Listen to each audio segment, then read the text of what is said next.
Good morning, good afternoon, good evening, depending on what time you watch this. It's your girl Brittany, and I'm going to talk about first Timothy at a glance, and the author is Apostle Paul. It was written in 62 to 64 AD, and this is in the New Testament. This is book 15. The most famous verses in 1 Timothy are 1 Timothy 4 and 12 and 1 Timothy 6 and 10. Let's jump right into it.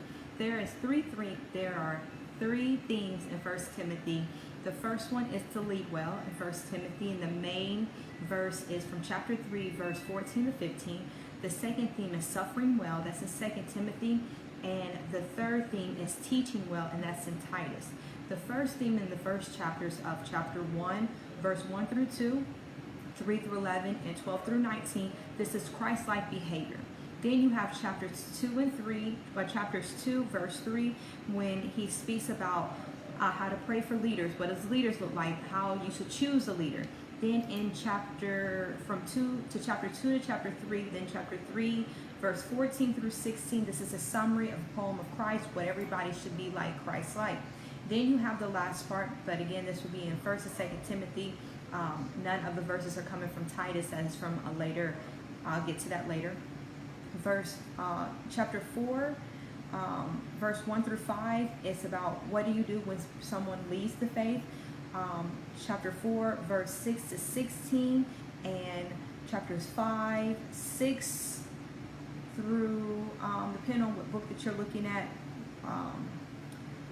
chapter 5, verse 6, and just kind of read everything after verse 6, and then chapter 6, anything after verse 2 all the way to 20 is about honoring and righteousness. And what you're learning about the themes is that Paul was trying to get everyone to understand how to lead well, how to suffer well, and how to teach. He wanted everybody to have a clear understanding of what it is that you are learning, what it is you're going through, and what it is that you need to do, what an elder looks like.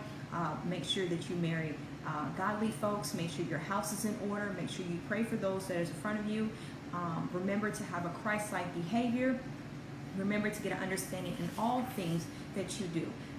This letter was addressing to Paul, young disciplined Timothy, who may not have been experienced enough for a burnout as most pastors do at the time. Paul is encouraging him and advising him, meaning he was very young and he did not want him to give up. He didn't want anybody to look at him because of his age and tell him, you have no idea what you're talking about. So important parts about the book is Paul begins in 1 Timothy by encouraging him to fight the good fight and not to let his young age be a hindrance. Then to give instructions for Timothy about leaders and managing all the different situations he will encounter in the church community. These passages have been used over for centuries to train people in church leadership, and we are still doing that today, meaning I have to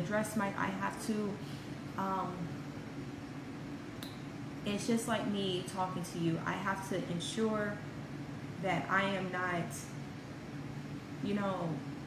I'm doing what I'm instructed to do, and then that's that. So, and that's pretty much it. That is with 1 Timothy, and this is book 15 in the New Testament, and I'll see you guys in a bit. Bye.